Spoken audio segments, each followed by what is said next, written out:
Hello, good evening, and welcome to the Super License F1 podcast. My name's Rodney. My name is Zach. How was that intro music for you, Zach? Coming through loud and clear, buddy? Still hit or miss, but I have one thing I want to say. Okay. The way you said Super License today made it sound like it isn't always the Super License F1 podcast. How did I say it?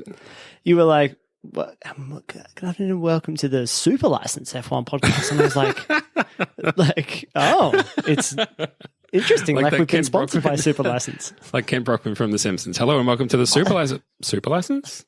Okay. If you say so.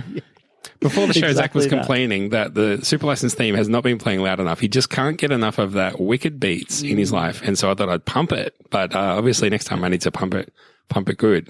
Hurrah. Yeah, that MC Maurice Chivett joint. Yes. not pumping through my headphones in the right way. But that's okay. That's all right. I noticed he took a big break from mixing the beats, and now he's back on the wheels of steel. Yes. In the old Instagram stories, you see them every now and again. It is very exciting indeed. Yes, but Rod, how are you? I was going to say, speaking of pumping, you've had your visitation to the pump center. Yep, I had my second pump. I think people are calling them pumps, right? I think they call them pumps. That's the accepted word. It's the medical term. Yep. So I am now fully jabbed, fully pumped, double pumped. Yeah, pumped. Double pumped. And so, as I would say every week, get your vaccination if you can. Get vaccinated. I was very lucky in the UK. There's lots more walk-in centres now. So if you haven't had one or you're looking at your second, I say chance your arm. Literally. Walk past a vaccine centre pop up. If you're waiting on your second jab, get in there. Make sure you get your bookings done. And say pump me. What do you need to do? And pump me. Don't. They might give you a funny look, but they're up for anything. Just make sure, though, if you get your second one, make sure that you get your little sticker that says, I got pumped and dumped. That's very important for the socials. Yep, that's the hashtag. I'm also very good. So do you want to talk about some F1? Yeah. Do we want to just a quick note on, yes. I just thought this would be interesting, the fact that Turkey is back on the menu. Gobble. I have in the notes here. Gobble indeed, which is good. Singapore pulled out because they were like, and then Istanbul and Turkey was like, yeah, well, you got concerns about the sports washing that's happening in Turkey? I do. I mean, of course, I always do. But I mean, I think, isn't Turkey one of the races that was like on the calendar and then it had to just off. Very quietly, like Homer sort of back into the bushes, and now they're back, baby. Yes. And it wouldn't surprise me if it went away again. That'd be great. There was a stat that I saw that we have now raced like 26 times in the last year, in a calendar year. Over the last 365 days, we've raced 26 times. Because we tend to just think of like, okay, well, how many races are in a season? That's how stacked it is. But if you just took the last 12 months, it is insane amount of like effort that has gone into F1. Well, yeah, I mean, we had a particularly short off season, but I mean, I guess the thing is that there's plenty more races coming in the next month. So it might. I don't know if it's ever going to get more than that, but it seems like it probably would. Yeah. There's a lot of racing. It's very true. So go easy on your favorite F1 drivers and team people. They're tired. They're exhausted. And maybe that's impacting some things that we'll talk about from this week's race. Rod, anything else you want to touch on before we move on? Just that this week's race was the Styrian Grand Prix. Now, I know I said last week that it was the Steiermark Grand Prix. Steiermark. And it's like, look, don't take it out on me. Send your correspondence to FOM, who have it listed on the website as the Steiermark Grand Prix. Now, you tell me, if it's the Styrian Grand Prix, why the fuck doesn't it say it's the Styrian Grand Prix on the F1 website? Huh? You answer that. It's not my fault. It's what I'm trying to say. Had more bloody tweets and bullshit about that than anything I've ever said on this podcast. So look, I understand now my error. I'm very sorry. I apologize to you. I apologize to my partner and to the football club, but I'm ready to move on. And I just want to put it behind us. I want to rule a line under that and talk about this race. You know what? That's good enough for me. And if it's good enough for me, it's good enough for everyone. That's how that works, I think. Let's talk some F1. Let us race a bit. I gave him space. Let's hurry up and get out of here. We've got a race to do. Do have a race to do, Zach, the Styrian Grand Prix. Now, I put together a quiz, which off the top of my old dome, that makes me think there's probably your turn to do a 30-second recap. Yeah, because it's Love race week, that. son. Get it in ya. Are you going to take a big deep breath and just do one continuous exhale and no punctuation? Fuck, now that you've said that, maybe let's throw down the gauntlet / Better make up IWC your mind sponsored driving glove. quickly. Yeah. Verstappen was really good all day. Like, he just went off to the start and then no one saw him ever again. And then, oh no, that was a little intake of breath. Lewis Hamilton just try as he might, complain as he might. He just couldn't catch Verstappen. And then Bottas managed to pull a really quick pit stop when Perez's was a little bit slower. And then later Red Bull were like, you know what, Perez, why don't you stop again and just try and run him down? And he almost got him. And Bottas was like, oh, he's going to get me. But then he did rally driving at the end, according to him. And then Charles Leclerc was like, I'm going to crash into everybody, but don't look, don't watch. And then he climbed the field and did really well. Yeah, he did pretty well. He did really well. I'll tell you what, I give you recapper of the day for that performance. Oh, thank you, mate. The votes are in. 100% votes Chuffed. for Zachary. Yeah, it's a small sample size, but, you know, I still appreciate the award. Yeah, like to thank me, my qualitative, not superior quantitative. mic setup. Yeah. It's the thought that counts. Do you want to start with the action at the front, or do you want to dig into something else just to, Oh, wow. I don't know, freshen things up? What do you want to flip the script on? Give me. I don't know, maybe give Leclerc. me- I mean, especially because Okay. Leclerc was involved in an incident right at the start, but then had a pretty mega race after that too. Again, he won driver of the day. So obviously, either people have a short memory or they thought that his good deeds outweighed his bad ones. And, yeah, I mean, an interesting race from him for sure. Eventful. It was. It's like he didn't quite know the extremities of his own car. That's like he thought every single car It's kind of true. was maybe Would you say it's 1 because the cars are too centimeter wide, smaller. Zach? Oh, and too long. Too wide, too long. You know what? I'm going to go for the Z axis as well. Too tall. Uh-huh. Name Cars are three too tall. axes. No one could. The X axis, the Y axis, and the Z axis. The axis I'll of allow evil. The Axel's Rose from Guns N' Roses. Battle of the Axes. Mm-hmm.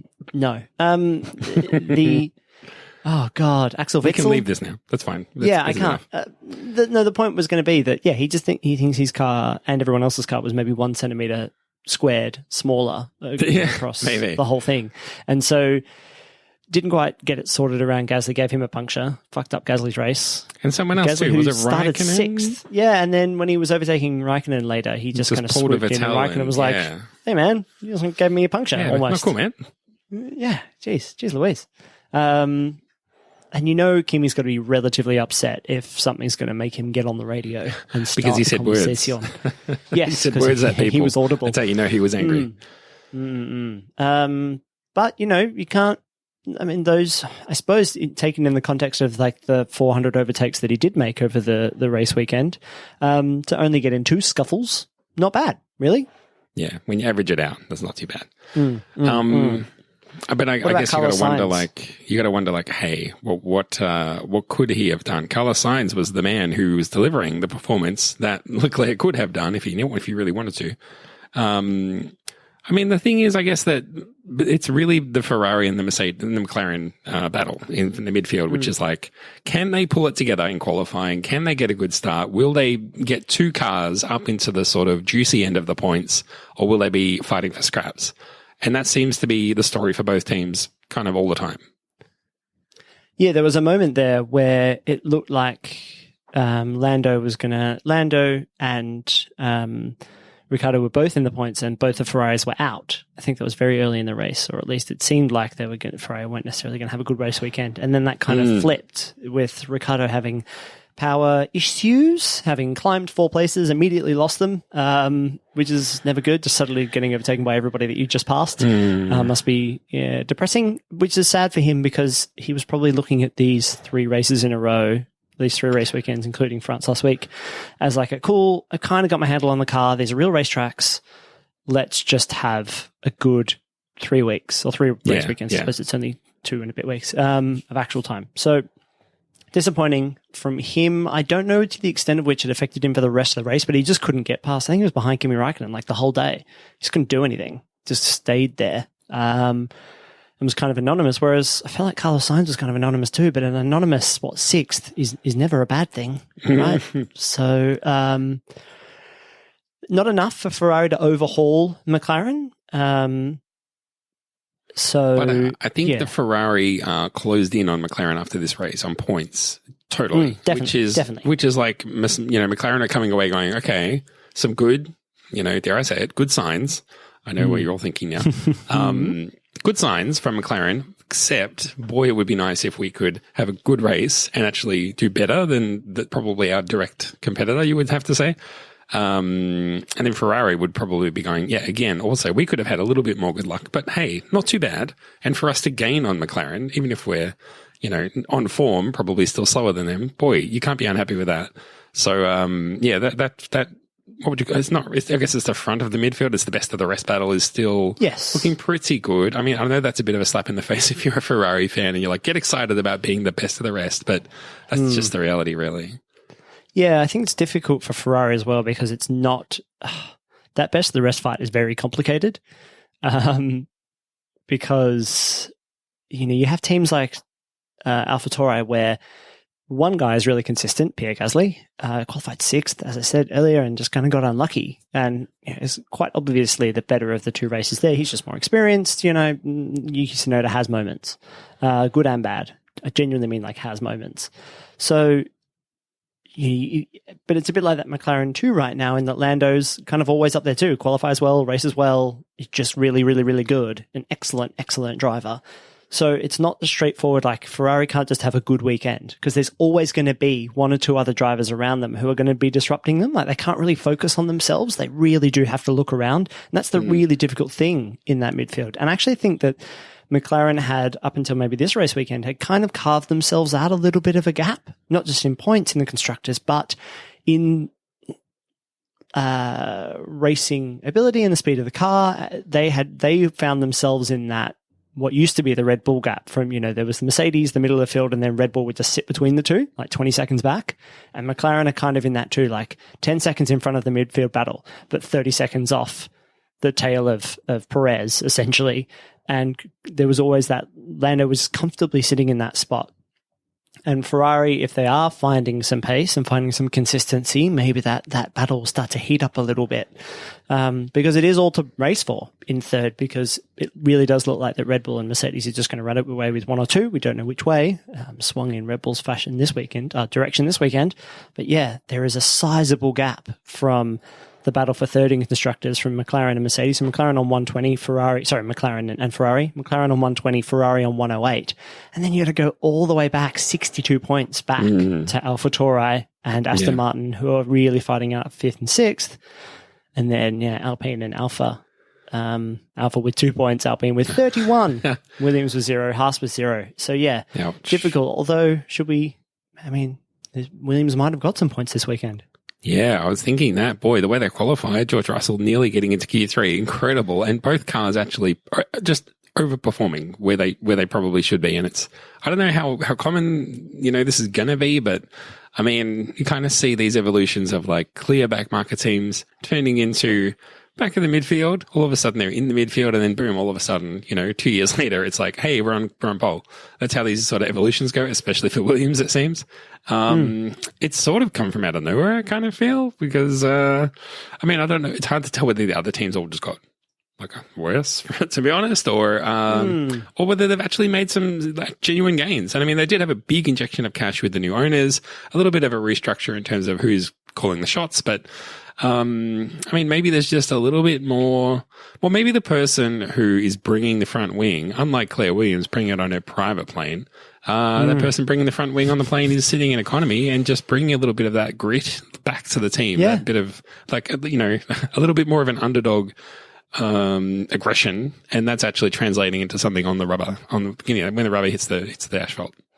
Yeah. Because we saw last season that Russell definitely had qualifying pace. He's an outstanding driver as well. We know that. And the question was just always, okay, you can do it over 1 or 2 laps. Where are you going to be on a 70-lap Sunday? Which is what people call them in the biz, 70-lap Sundays. So and then we just fall off after, 10, 15 laps. The race pace just wasn't really there. And that makes everything else really difficult, right? You can't really look up the road. You've just got to think about conservation. You've got to think about finishing the race. Whereas that qualifying has turned into not just qualifying 15th, but maybe qualifying 12th, or this weekend qualifying 11th and getting boosted up to 10th because of, it was Parc Fermé. Someone changed something and went to the back of the grid, I think, something like that. Or there was I can't remember. I should know. But a free tyre choice and starting 10th, he was running in 8th before he had a problem. Yeah. So that's finally, I think they've just found a way to carry through whatever gains they made last year. It's exactly what you said. You make some gains in qualifying, then it starts to translate on some weekends, and then it starts to become more consistent throughout the calendar. And really, that's the marathon, not a sprint mentality. It's just like continually chip away. Your drivers get better experience actually racing, like trying to race for something, not just trying to finish the race. And that, I think when that switch flicks, which is exactly where we want to see Williams, right? We want to see them back up the field, putting some pressure up the field. We always want to see, none of us like seeing teams with 0 points, right? You want everybody to be somewhat competitive. So I think it's great. I think it's really, really good. And I'm devastated for Russell, and his team and his side of the garage, or the whole Williams team, because, hydraulic pneumatic pressure problem just kills you. Because really it's, you could kind of hobble along, and they tried that, right? He had a long stop. They tried to put some pressure in, and then he went off, and then it just disappeared again. So you can't stop every 10 laps and essentially refuel. That's not going to work. He seems to find ways of having these mechanical problems in races when he's doing very well. Especially when he's too big. Had that. It's because he's too big. Well, you know what the answer is then? Make the cars bigger. We've gone, Zach, more than 10 minutes without talking about the leaders, which means everyone who wanted to hear them has now turned off the podcast and has gone to listen to something else. So maybe we can safely now that the true believers are still with us, we can talk about the battle at the front. Max Verstappen takes pole, really leads it, kind of lights the flag. I don't know if it was officially like every lap, but really dominating race at a track that hasn't always been great for him, hasn't always been great for Red Bull, wins by the biggest margin that anyone's ever won at this track. Were you predicting this coming in? No, I wasn't. I was expecting to see a bit more of a fight back from Mercedes. This is 4th race on the trot. They haven't won. I mean, probably got to go back a long time to see that. Probably 2013, I would say. Yeah, probably. Like but it was enough to make me think that whatever gains Red Bull has made are probably not just like a cheeky, interesting thing that they did to a rear diffuser, say, that's going to go away because of regulations. I think they've made a genuine step in their engine, in their power unit, in the way that power is delivered. And their straight line speed is just so much better, which is where they were so vulnerable. And if you pair that with how bad the Mercedes is at following, then it's doubly worse. Well, one of the crazy things is that Mercedes came out a little while ago and said, we think our car's good enough and we're just not going to develop this year's car anymore. And as a result of the recent form that Red Bull have found themselves in and the losing streak, you'd have to say, that Mercedes are in, the questions are now being asked again of Toto Wolff to say, are you sure you're not going to develop this car? Are you sure? This year, 2021, there's still not 20 races or something to go. You're not going to do a single thing. Yeah. And he was like, no, definitely not. It's like, oh, maybe you should. I don't think that the Red Bull pace is going to go away anytime soon. There'll still be races and certain tracks where, Hamilton is just on form and the car, is firing on all cylinders. But I mean, this is a different game that we've got to play now, and Red Bull are playing it perfectly. They've really played, I think, again, a great strategic game this week. But obviously when you've got that much speed in your pocket, we said kind of the same thing when Red Bull was in their really dominant phase. When you're so fast, every strategic call looks like genius. But at the same time, I think they last week and this week had really good pit stop strategies. We sort of teased before during your 30-second recap about pulling in Perez, because Hamilton was just sitting on the fastest lap. There was a big gap between him and Bottas. And then Perez was a little bit behind, not really going to be able to challenge. And they were like, let's put Perez in the hunt for a fastest lap. And hey, guess what? If he overtakes Bottas, that's a little bonus, gets him on the podium. So they pitted with 15 laps to go. And I was like, that's a curious time to pit for the fastest lap. Normally you leave it till, 2 laps before the end. But what I wondered was, let's give Perez a bit of a chance to attack. We don't really think he'll get Bottas, but if he does, great. Even if he just applies a bit of pressure, that's pretty good. But what we really want to do is steal it from Hamilton. We know there's a gap there. Let's try and entice him into stopping. Sure, we might have a problem if we stop, but let's see if we can put some pressure on that Hamilton garage, make him stop. Who knows? Maybe they'll completely shit the bed again, and their weird gun will fuck up the nut again. And who knows? Let's just make Hamilton make that call of whether he wants to chase that point and risk a pit stop or not. And he did. It all worked out fine. One thing that it did, though, was meant that as Perez was sort of closing in on Bottas, and then Mercedes were probably thinking, we would really like that fastest lap point, though. Let's just not let Bottas catch Hamilton too much. Let's leave a nice little gap. You could kind of feel Bottas getting almost like sort of virtually squeezed, if you know what I mean. He had to leave a gap for Hamilton in front while Perez was chasing behind.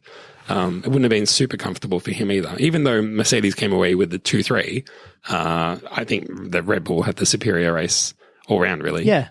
Yeah, they've got a swagger, right, that makes them make the race about them. And Mercedes have had that for 7 years, essentially. It's just been like, no, everybody needs to react to us. We are the big dogs. And now Red Bull, you know what, actually? We're going to act like we're the big dogs. And we're going to we're going to make the decisions a half second faster than Mercedes every single time. And it just felt like Mercedes was running all the time. In fact, the only real gain they made this weekend was from a Red Bull mistake or problem with Perez's pit stop, 4.6 second pit stop. Immediately, Mercedes saw the opportunity, got Bottas in immediately, did a 2.6 second pit stop themselves. So not even genuinely that quick either by today's standards. It wasn't. But calm, that's me. They knew they had a little bit of time. And so that was enough for Bottas to come out in front of Perez. But even that was probably like the only bit of autonomy they seemed to have during this race, where they were like, oh, an opportunity's fallen into our laps. Yes, take it. Whereas the rest of the time, they're probably going to do that anyway.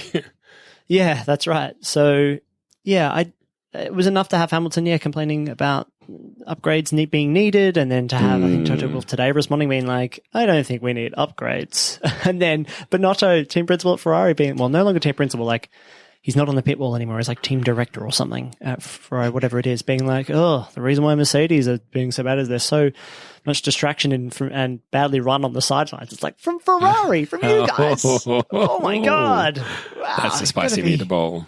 Oh, indeed. So, I don't know if even... The interesting thing is, even with Lewis Hamilton having an absolutely belting weekend, I don't think that's like...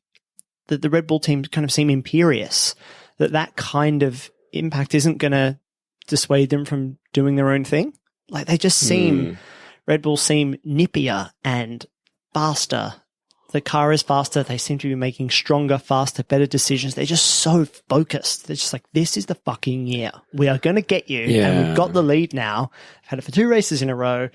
And I know I say this every week, but I just keep coming back to Sergio Perez. He's, to me, feels like the missing piece because they don't have to worry about him. Red Bull can just be like, you are going to do a great job. We don't need you to win, but you are the ultimate distraction because you'll probably finish in the top 4 every single race, barring anything really bad going wrong. And you have Mercedes looking behind them instead of in front of them. And that's all Max needs. You blink with Max Verstappen and he's like, oh, I'm 8 seconds in front. Did you even know? Yes, so good. Exactly. I think he really, the presence of Perez just gives that team such a good lift, and they have so many more strategic options on the table, and he steals so many more points, and it's just, we said this before he even got signed, that Perez is the perfect guy, and it's win, win, win, win, win across the board. Just sign him, and then boom, they do, and their fortunes change incredibly. So we'll take full credit for that one. He started on the softs this weekend, I think, as well. Like he was on a different tyre strategy. Yeah, only Hamilton and Verstappen at the front were on mediums. I think the next 4 or 5 cars were on softs. Yeah. Actually, I don't know if anyone else in the top 10 was on mediums. Anyway, it doesn't matter. But it was enough, like, split the strategies with, maybe, was Bottas on soft as well? Interesting. I think so. I don't know why that jumped off the screen at me at the start. Maybe I got it wrong. I could be wrong. But it doesn't matter. In the end, the important thing is, though, that Perez wasn't like, no, don't swap, don't put me on a different strategy. I want to win. Yes. It's just like, yeah, cool, whatever. I'll take the opposite. So I was very worried about the health of David Croft, his mental health. Obviously, he fell and hit his head or something because when Hamilton came into pit on the second last lap and they were like, maybe Mercedes are thinking that if there's some spits of rain, Hamilton will be on fresher tires and it won't. And it's like, dude, he's going for the fastest lap. What are you even fucking talking about? How do you get paid money to do your job when you do it this badly? What? I was, if it wasn't nearly, well, I was watching the replay. It was 9:30 in the morning, but I shouldn't get that angry and scream at the TV as much as I do when I watch his commentary. It is, I think the trick is when you're watching it live to just tune out some of it, get on the Discord and chat with some people. There is he's hit and miss, and at least he's upbeat, right? The problem is when I watch the races live, I can switch to my other Magic channel, which has multiple views, no commentary, all the sounds, all the driver radio. It's really good. And then when I watch the replay, can't do that. So it really grates on me. Any other points about the race, though, you want to talk about before we wrap that up? I don't think so. Most of I think we touched on everyone. Yeah. What did we not talk about, listeners? Leave a comment below. And don't forget to hit rate and hit subscribe and like and subscribe. That's the one. Thank you very much. You can tell I'm not a YouTuber. Fucking hell. Should we get onto fantasy focus and we'll have a look at the fantasy league? Do you know how you went this week? I haven't really. I know that I didn't do well. Do you want to do the race to make or the changes? League? Yeah, I'll do the league. All right, I'll do the race. To make changes, but then I didn't because I was like, actually, I like the look of my team. Oh well, don't change it. No, I don't want that. Whoops. Uh-oh. Okay. Let me just get back to the race for one sec. So your top three for this week for the Styrian Grand Prix. In position number 3, the good ship Murray Walker by Reginald Hornblower, cracking it over the 150 point mark for 151 big, glorious, juicy points. In second place, Yuki Tsunoda's swear jar, very good, by Mel Ross. Incredible. And I'm jumping 9 places in the league as well. Well done, Mel. And in the position number 1 this week, and, incredibly charging into still in the top 10 for the league overall. Team Blue and Gold by Lee Boy O'Donnell, 159 glorious league leading points for this race. Let me find now where I am. Every time I hit my name, it takes me to the last page, but that's just not right. You're trolling. I think it knows something about you that maybe you don't know about you. No, come on. That's below the belt. I'm position number 65 for this race. Down 4 positions in the league this week, which is fun. 87 measly points. Couldn't even crack it for the 100. You, though, position 70 this race, 79 points, so worse than me somehow. I think it's time to I got my predictions right. I think I predicted that Hamilton would win. Maybe that was it. I thought he would storm back. There's your problem. Just noticing that there's a team called Lance Stroll's Eyebrows, and the team manager is Lance Stroll's Eyebrows, which I just want to call that out because that's amazing. Really good. Well done to you. It's very good. All right, the league in third place, a lot of hassle per kilogram, 955, 1,228 points. Second, Yucknut and French Ghastly by Flug, 1,249. Actually, that's what I was going to say, that if you put the wheel nut on incorrectly, that should just be called a Yucknut. That's just a Yucknut. It should. It so should. This is yuck. Just call that it's not his yuck, it's a Yucknut. Mm-hmm. That's a Yucknut. They've had a Yucknut issue there. Back, rear left, Yucknut. And then... position number 1. High Rake the Forest, Big Nick House, 1,277. Don't know why I did a little bit of Borat, but that's a big score. No movement in the top 1, 2, 3, 4, 5, 6, 7, 8 positions. Oh, yeah, geez, look at that. But it's still incredibly close. Just seems like I think this... I think it could be, and maybe this is the last point, Rod, actually. When you said, was there anything else we want to talk about for the race? Is there anything extra? And I think this has fantasy implications. It's for the people who did badly this week. Well, you've got the exact same race again this weekend. It might rain, is what people are saying, but everyone hopes that happens and it never does. The thing is to not think about the rain, and then it does actually rain. You want to be surprised by the rain. That's when it genuinely rains. Do you think people should go in, and I mean on fantasy and genuinely for the F1 teams themselves, make big changes for this weekend? The thing is, I would say if you're doing poorly, nothing to lose. Get in there and just like hacksaw, put the chainsaw to that bitch and get rid of it, and just burn it down and start again fresh, right? If you're doing well, I would leave it, because even though, at this race, there's going to be apparently slightly softer tires. We may see some people 2 stops, but we probably won't. So I think if you're doing well, I would leave it. If you're not doing well, I would change it. But if you're doing well, give it one more week, bro, because like you say, like for like. I mean, every time we've had back-to-back races, I don't think we've had even back-to-back winners, have we? We had a bunch of back-to-back races last year. I don't remember any that were like Hamilton wins all 3 of the whatever Grand Prix. It's the Italian Grand Prix. Grand Prix. Yeah, the Italian Grand Prixes. Just leave it. Just leave it alone. Just don't touch it. Stop touching it. Put that down. Don't touch it. Yeah, just breeze through these 3 Grand Prix. Yeah, that's what I say. Ready for a quiz? Yep. We will accept a couple of questions. Should one only win one? Would one want to have won that one in round 1? Can you repeat the question?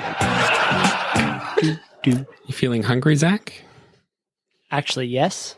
Yes. Oh boy, this is not going to help, I'm afraid. Have you noticed? Have you seen any snack related content related to F1 release lately?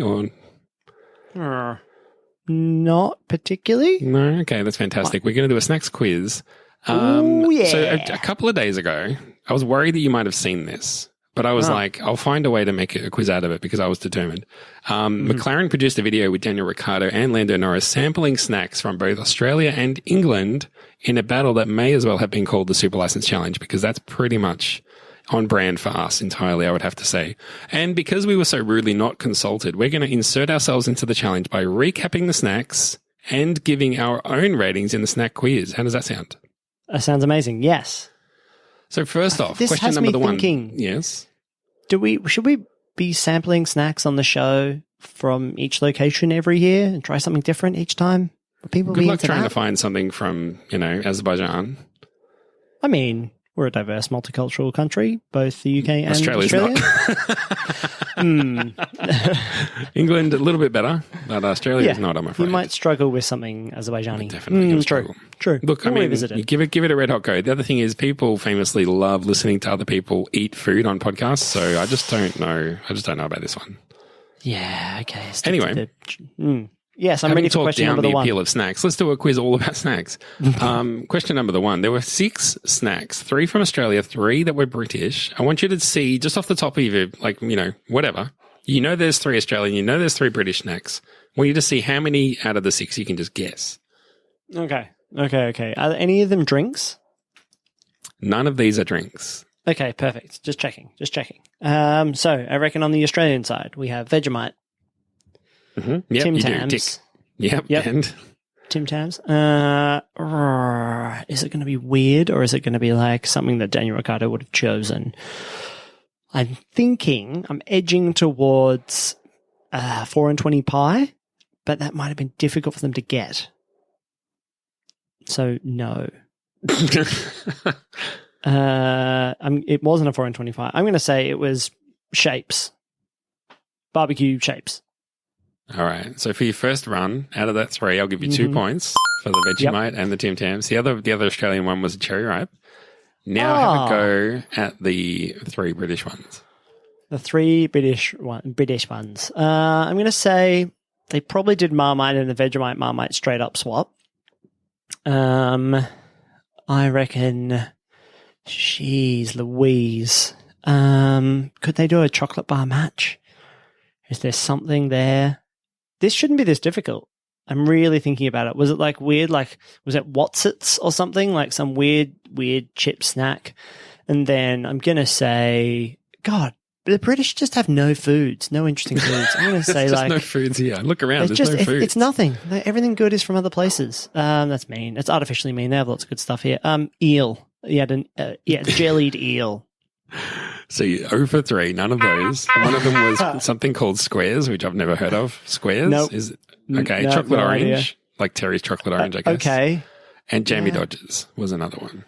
We eat all of those things in Australia. None of those things are new or interesting. Well, I guess, I don't know. I think chocolate orange comes from there, and we have it because it was Yes, there. of course, but all of seems our to be like a biscuits Rice come. Krispie treat or something.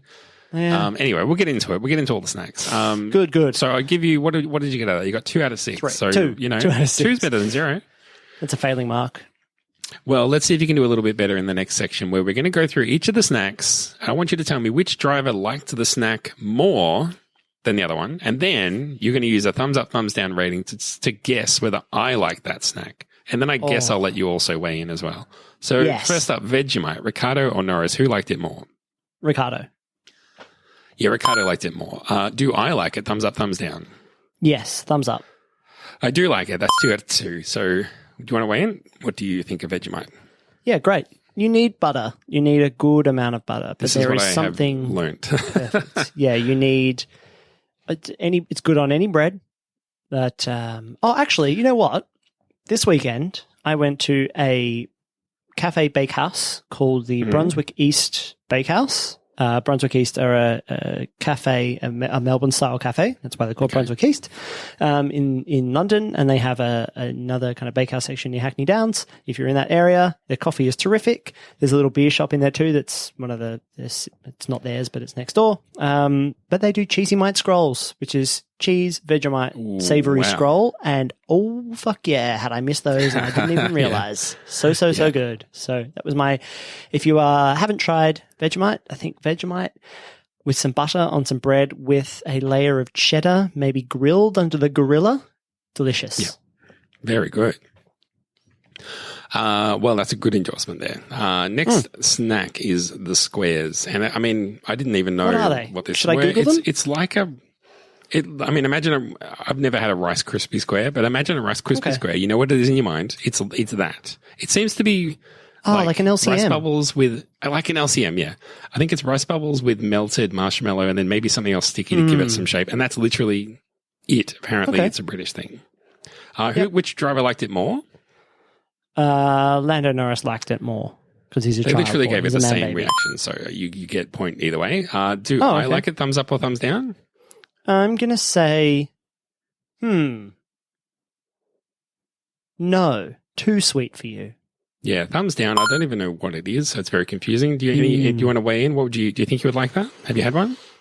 I don't think I've had one exactly. I definitely had LCMs in Australia. I felt like the kids who didn't have the healthiest lunchboxes had stuff like that. I was very much a ham and cheese sandwich, a muesli bar that maybe would have had choc chips or might have been yogurt dipped, and some fruit. We were never a chips. My parents will probably listen to this and be like, "You fucking idiot, Zach! That was like a couple of years, and then you had chips fucking every day, and you got hot lunches and went to the tuck shop." But I don't really remember a strong stretch where LCMs were out. There was no way we were having candy, like lollies or sweets in our lunchboxes. No way. We were definitely little bag of chips in the lunchbox. My mum would also make cupcakes or little chocolate. I guess they were Cocoa Puffs or they were rice bubbles sprinkled in cocoa or something. Little treats like that. We definitely got those all the time. Explains a lot. What were the chips from the multi-pack that went first in your family? Oh, the multi-pack. Yeah, definitely the, what were they called? I guess they're like little cheese. What are the cheese balls? They're not cheesels. Okay. I know what you mean. Like a little Cheetos. I guess they're Cheetos balls. Yeah. I think of cheesels. I think of something else. Anyway, the rings. The rings. They definitely went. The cheese-related ones definitely went first. Then the little salt and vinegar, and then last the chicken. Oh, chicken's the best. Chicken is the number one flavor. Twisties, I agree. Normal chips, I'll take salt and vinegar every day. Oh, anyway, we should move on to the next snack. I told you we'd get hungry. Sorry, mate. Tim Tams. Let's move on to Tim Tams. Which of the two drivers like Tim Tams better?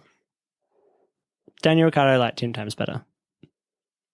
No, I'm sorry. It was very close. Daniel gave them 6 out of 10. Norris gave them 6.5 out of 10. And he said they're like a penguin, which I guess is a British thing. Does that ring true for you?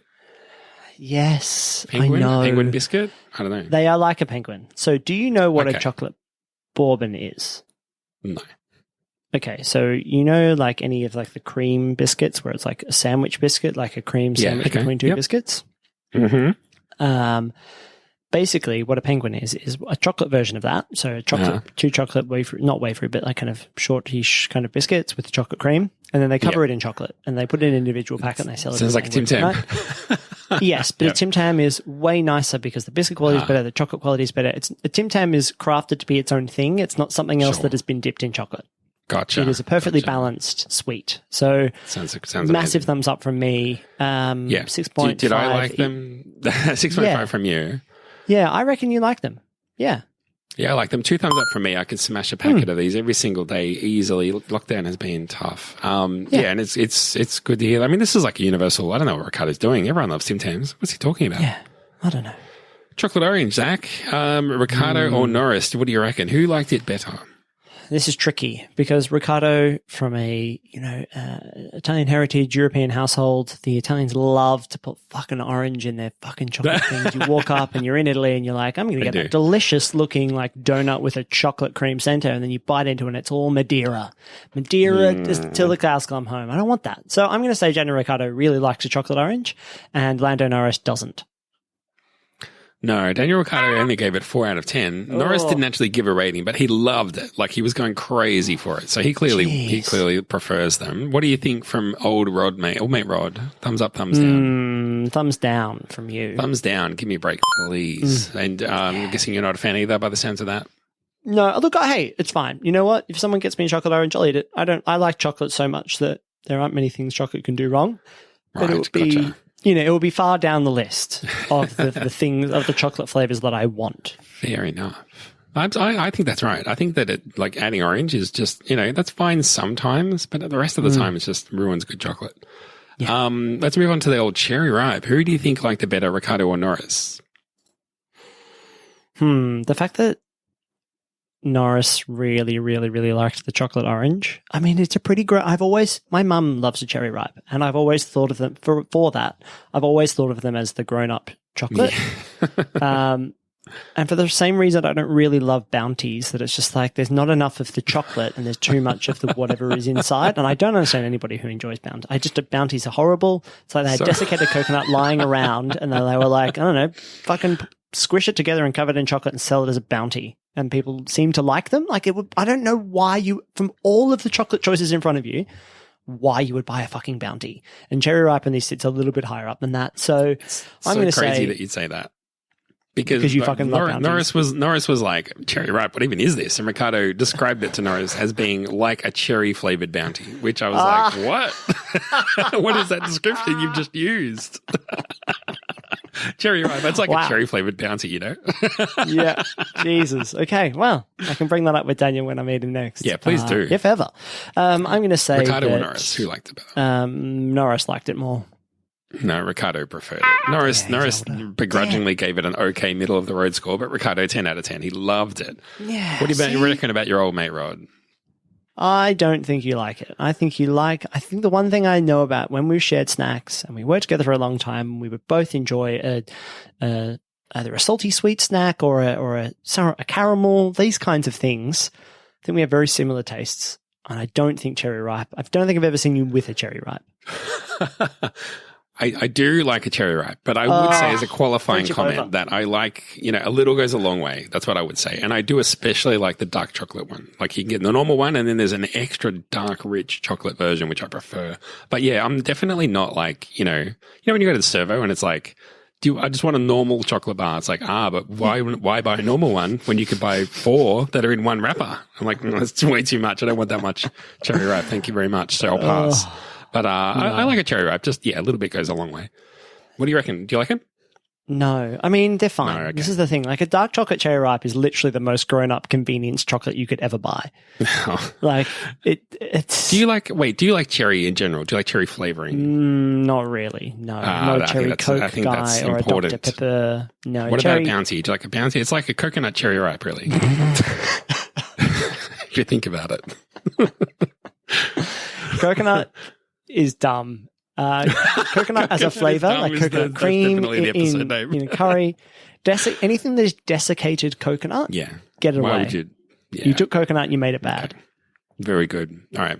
Well, let's wrap this puppy up then. The last one, I've spent decades trying to understand what a Jamie Dodger is. I now know. Jamie Dodger. Who do you think preferred the Jamie Dodger, Ricciardo or Norris? Norris. Again, Ricciardo gave it 4 out of 10. Norris, no actual number rating, but he was like thrilled. He was like, getting ready to kiss and hug people at the thought of being given. Yeah, of course, because he's a boy. He's a little boy. Ricciardo made the comment that it's like a less gooder version of an Arnott's Jam Fancy, and it's a Jam Fancy. He seems to be right.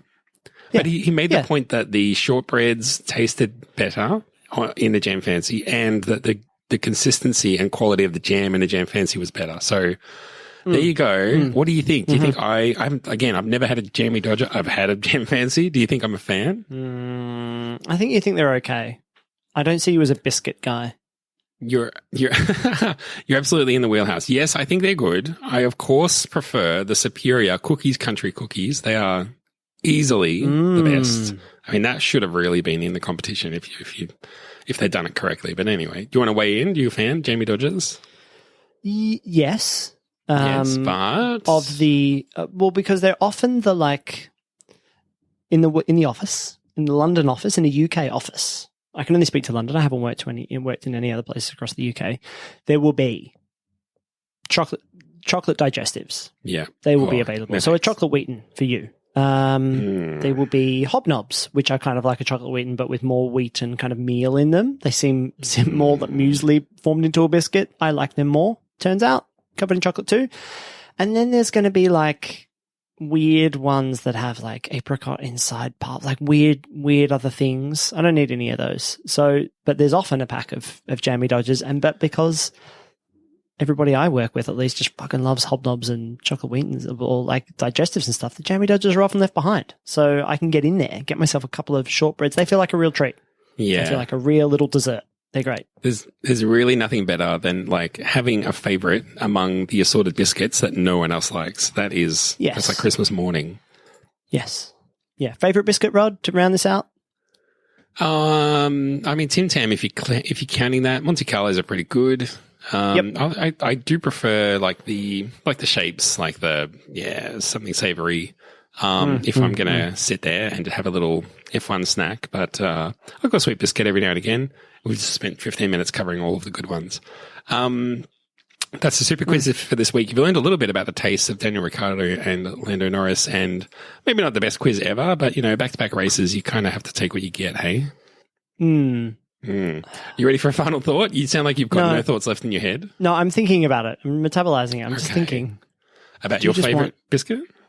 Yeah, but also like British biscuits compared. Yeah, I think one thing I have learned is Marks and Spencer's and their biscuit selection, all very reasonably priced, and they're all fucking delicious. Get yourself in fact, I've had this conversation so many times, and I loved that. Pre-show, I was like, let's not go off on any big tangents because I've got a hard stop, essentially. And here we are, milk rounds. Okay. Tell me if you're in the UK or somewhere else there's a Marks and Spencer, you've had a milk round. Leave a comment below, like and subscribe. Pardon? Leave a comment below, like and subscribe. Yeah, like and subscribe. Tell me, do you consider that a biscuit? Because I think it's a Kit Kat in a donut shape. And I don't think you would call a Kit Kat a biscuit. So, anyway, they're delicious and I want them right now. Wow. I'm going to go have one after this. Yeah. Oh, I do apologize. I should have warned you to have a snack in advance, but I didn't want to show my hand for the quiz. So, I appreciate your indulgence there. Time for final thoughts, buddy. Anything kicking around the old noggin? Kicking around the old noggin. What was I thinking about on the weekend? I was thinking about the fact that we're getting all these back-to-back races. I think I like the back-to-back races element because it keeps all this kind of momentum up. Like, it's really good. I actually kind of like the idea of doing triple headers, but I don't necessarily think that we should do them at the same track. I would prefer to do 3 different tracks as opposed to I don't like the racing at the same track twice. And I know that's because of COVID and stuff like that, but I think it's a little bit of maybe just don't do the race then. I don't think we're like, I would prefer just take that race off the calendar then and let everybody have a little bit of a breather because I don't think it offers enough. So yeah, that was my final thought. I guess there was an element last year of like cram the races in. We've already lost like 4 months to this friggin' disease. Yeah. So we had to have, back triple headers, but it just seems like this year we just don't need this. We just don't need it. Yeah. Yeah. And look, maybe there's something we don't know. Maybe the teams are like, actually it's fine because we just leave everything there. Like we arrive on Tuesday and then we leave, 2 weeks later. It's easy. It's nice. We get 2 races in. So yeah, maybe it suits them, but I don't think as viewers, I think it kind of, for me, it takes away a little bit. And look, oh God, how fucking conceited do I sound? Like, I've had so much F1 in my life that I can afford to remove a race off the calendar. Give me less of the thing I love. I'm full. I don't, but I don't think like that. Rich guy. Someone's very hungry. Yeah, to me, Formula One is all about the different locations every week, offering something different. It's whereas back to back, same place, you're just like, take two. Maybe we should do it totally like it should be like 2 rounds, and the winner is actually the person with the most points over the 2 weekends. Oh, wowie, wow. Or like Max Verstappen won by 14 seconds, but if Hamilton can win by 16 seconds, he wins. Yeah, he's actually the winner. Yeah, or do you get is it compound points? So if you win both races, you actually get a bonus. A bonus 25 points. Like a if jackpot. You win both Austrian Grand Prix, you get here's your jackpot. Well done. Same if you finish on the podium twice. No, well, I don't see any reason why not. There's no earthly reason why not. Exactly. These are all what about good you? ideas. Thoughts that are final? I had something, but you distracted me with your chitter chatter. What was I going to say? I prefer it to be called jibber jabber. I think one of my general thoughts was, I think when we started going racing back in Austria, I wasn't that big of a fan because I was kind of dismissive of the track. I was like, it's like 4 corners. Who cares? It's boring. But I think that there's so many times that we've had races here where people get overtaken and then the person can hang in for another couple of corners, have another go back at them. We didn't get that much of that this race, but it reminded me of it. And I think I've turned around and I think I like this race.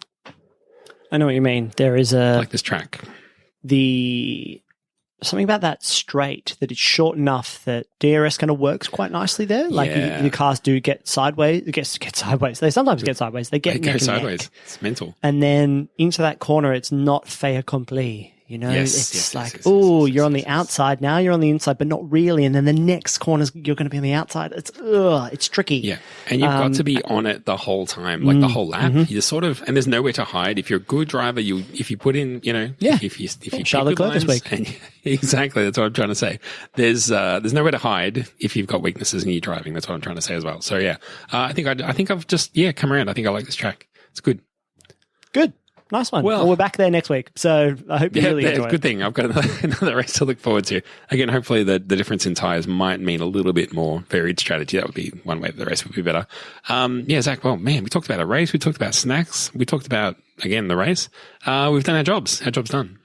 Yeah, good race. Good race. It was a big sport day, so it was a good race. Absolutely. I'm looking forward to hopefully the same. Maybe it'll rain, and maybe we'll get a random podium. That would be very cool, right? I would like to see Let's get Daniel Ricciardo on that podium. We haven't had Shui in a while. I think that'd be nice. Fuck it. Why not Lance Stroll? Everyone likes it when he's on the podium. Fernando Alonso. Everyone. That's who we want to see on the podium. That's the next person I want to see from the outside the top 2 teams. Fernando Alonso. Let me tell you, that would be a dream finish. And if you've had an F1 dream, don't forget to email it to us, superlicencepodcast@gmail.com. We will read your dream out. If you want to speak it into a phone and record that as a voicemail and email that to us as describing your dream, we will play it on the show. How about that for an offer? Otherwise, just follow us on Twitter. We're at Superlicense. You can check out the website if you want, superlicense.com.au. Thank you so much to all the Patreon supporters. Say hi to everybody who's in the Discord for me. And I think we're finished, Zach. Yep. Get vaccinated if you can. If you're in the UK, Delta variant is running rampant. I personally know a couple of people who have had one jab and then gotten this recent variant and gotten very ill. It knocks you the fuck around, so don't fuck about out there, guys. If you can avoid big indoor group settings, I would do it because wear your mask, all that kind of shit. I don't know where you are in the world. Maybe it's much, much, much better there. But if you're in the UK, it's crazy out there. So just be chill. All right? We're going to get out of this together. Everybody. Look after your friends. Look after yourself. Every time you think of someone in a positive way, send them a message and say, hey, man, I'm just thinking of you. Love you. Mm-hmm. Do it. Yeah. Love you, mate. Love you, mate. It's a good one. Until the next race, which is the Austrian Grand Prix, which will be very soon. We'll talk to you then. Until then, my name's been Rod. My name's been Zach with the mask on. Talk to you through the mask next time. Bye-bye. Bye-bye. Oh, yeah.